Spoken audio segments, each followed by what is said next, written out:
artists work. They listen to music, and the music puts them in a mood and gets them going. I'm a big fan of, I think, painting in itself is a very kind of punk rock discipline, in that you're doing a discipline, you're doing something that is not normal. It's not normal activity. To me it is, but not to the normal lay person, the everyday person out there doing a 9-to-5 job.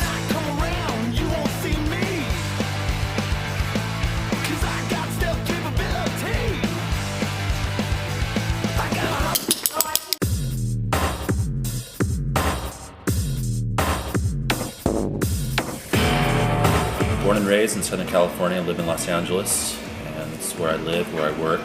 What I do is I make paintings, and my paintings are about basically my life experiences. They are a response to what interests me visually, what influences me, what inspires me. And they're basically snapshots, they're documentations of things that are on my mind.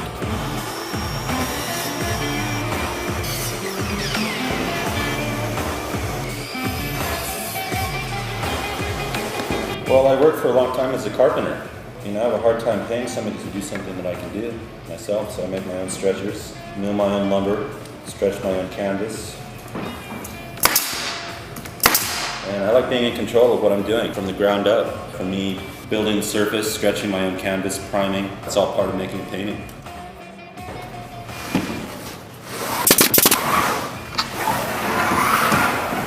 So for me too, the painting is therapeutic in that it goes through different stages and different places in my mind too. So I have days where I'm milling wood, days where I'm priming, and it's all part of the creative process, but at the same time, it's not, so to say, making an image, creating an image. It's all part of that sort of creative process that gets me to the final point.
What I do is I use these tools, palette knives, taping knives, and spread it.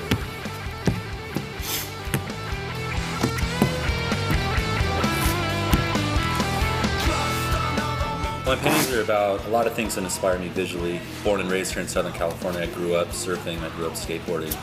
Grew up around hot rods, custom cars, very cool architecture, a lot of mid-century design. So a lot of the aesthetic associated with those things, those ideas, tend to kind of come out in my work. They may not be literally connected to those ideas, but they're suggested. Paintings are about finishes, they're about shine and gloss and varnish and flat and matte and heavy textures, contradiction of some sorts, and how these things all play out in the painting, but I try to make them work, and that's one of the things that interests me as an artist, is to have these ideas and put them together and see what they turn into.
one is finished. It's laying down the form. It's the gesture. It's what directs the rest of the painting. It's very textural. It's very thick. It's a lot of hand movement going on. Obviously, it's a huge contrast from the last step of the painting, which is really refined and polished and smooth. Anyway, the next step is layering the form, and right now I'm working on some paintings that are about hexagons, very geometric. And what happens by layering the form is that the form itself, after several passes, becomes abstracted, and it's no longer really a hexagon, but it's fragments of a hexagon. So we'll let this dry, we'll let it set up. And like I said, it's very thick, it's very textural. Top of this goes about 3 or 4 more forms that are layered, and what I do is I scrape with a palette knife, and I'll go back in, I'll sand the final layer. From there, the underpainting starts to read, and again, it's this constant process of pushing and pulling and listening to the indicators when they pop up, kind of give me direction and tell me where to go with it. Right now it's looking pretty good, there's some nice marks going on, and looking forward to having it dry and hitting it again tomorrow.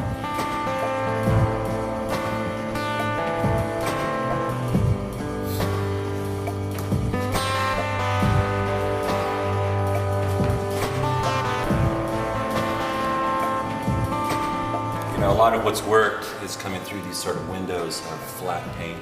And so what I do is I build up, then I tear it back down. So a lot of the underpainting is actually buried underneath this flat brown. My painting is about the process that the painting takes and the journey that we do together. And again, I listen to the signs that pop up, and I go with what the painting tells me. And at some point, I try to listen to that and not overwork it too much. It's highly thought out, but yet it's very instinctual and very intuitive at the same time.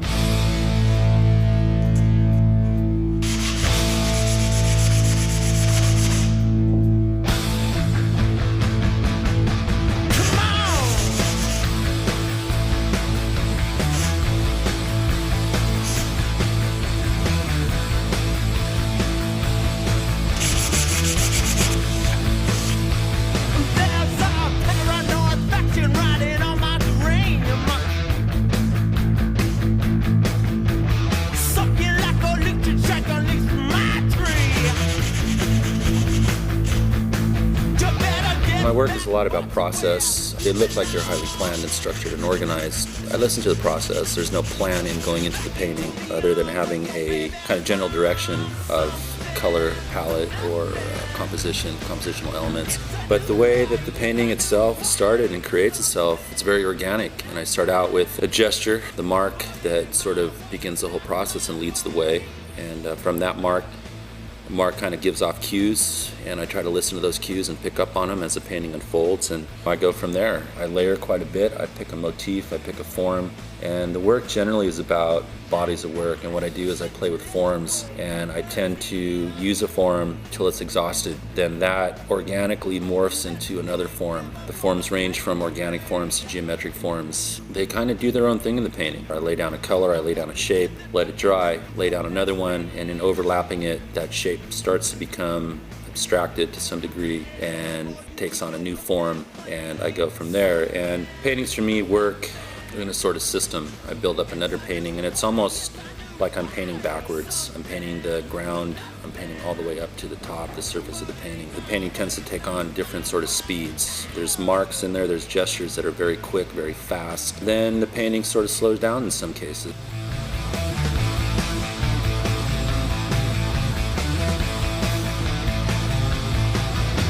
Standing up tall while they feel my skin. Give up your right arm just to get in. You better get back, what's where you belong. Back into the arms of your baby's mom. Something for nothing. It's a new way, it's a new way. Something for nothing. But it ain't my way, it's not my way. Something for nothing.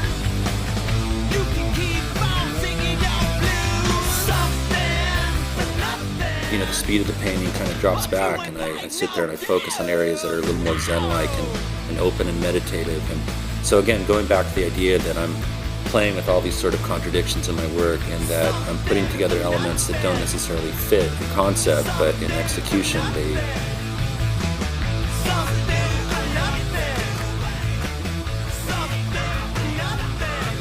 Surface texture in my work is a really important component.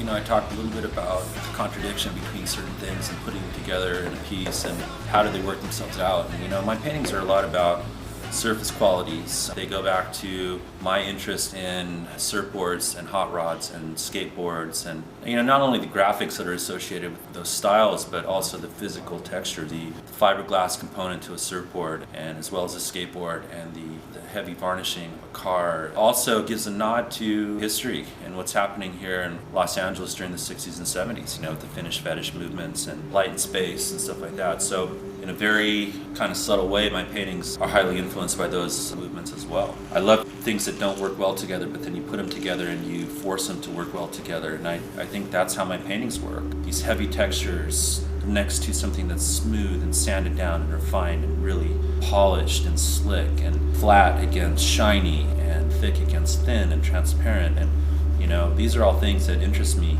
as a visual artist. And how do I make these things come together in a piece and sing and do their thing? And that's something that's always interested me in making a painting is surface texture.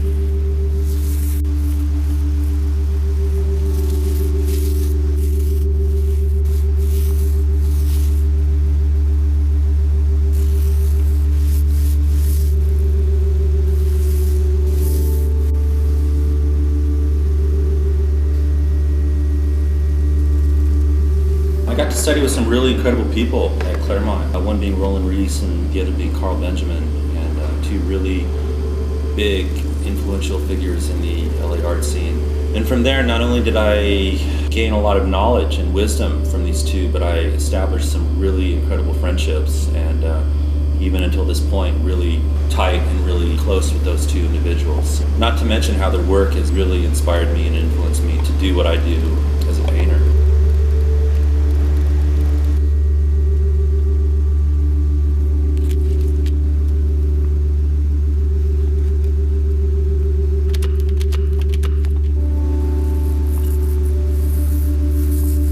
I'm not trying to top myself with each painting. What I do try to do is I try to explore ideas, and I try to work those ideas out. And if it's in a couple paintings or if it's in 100 paintings, what I try to do is I try to explore an idea and I work that idea till it's totally exhausted. And then what I try to do is I try to transition into another idea, or that previous idea may suggest a doorway that will lead into another idea. But I don't try to top my painting, so to say, that I make one and the next one has to be better than the previous one.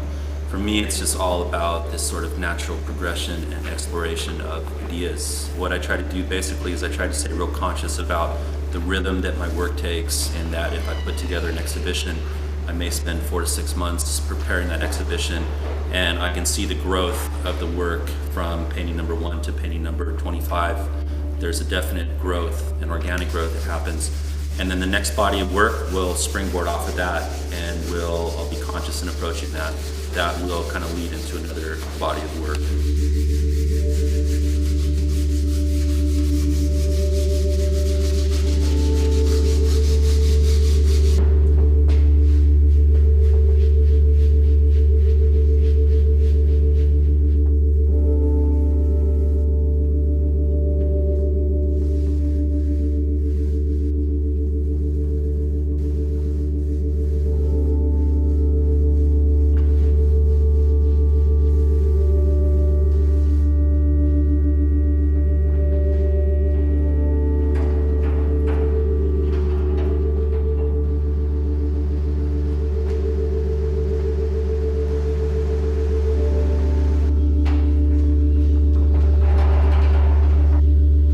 Just now turned the corner. You can see after I pulled the tape off, it's actually starting to have a voice to it. It's telling me the direction that it's going, the colors are starting to work, but you can see how much it's changed from that initial big black gesture me pulling it with a broom and how the layering process worked, and now this sort of coat that I rolled down that's canceled out a good part of the painting, just allowing these little windows of information to come through. Right now it actually feels to me at this stage of the game like the painting has turned the corner and is starting to kind of develop a personality. You know, at this point, I just listen to the cues and I pay attention to what the painting's telling me and go from there. Add, subtract, give to, take from, and then I listen to it, and at some point the painting tells me that it's done.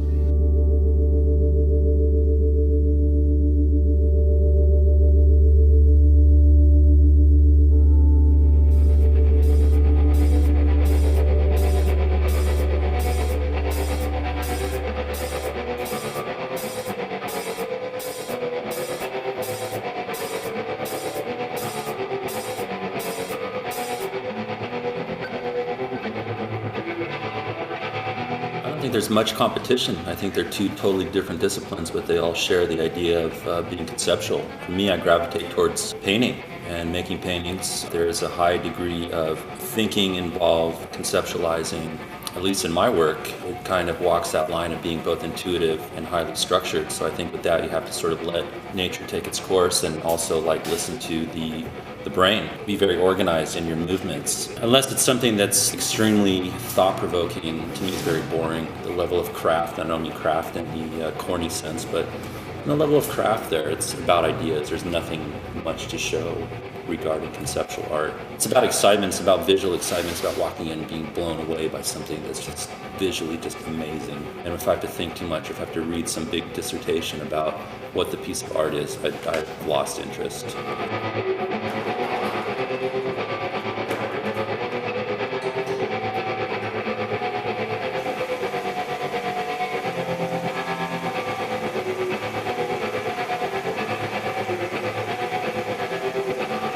We're in the final stages of this painting, and I'm laying down these last accent marks. As you know by watching me do this painting, over time, it's about layering. It's about the process the painting takes through multiple layers, editing as I go. We're in the final steps right now of calling this painting complete. Fortunately, I work very thick, so the gel takes time to set up and dry. So I have to work in different stages. I work, make one move, let it dry, go back and make the next. But we're winding down. And sometimes pulling paint is tricky. You can hit it in 1 or 2 times, or you can hit it in 30 times. And you never really know. And again, that's what I like about painting, is the surprises.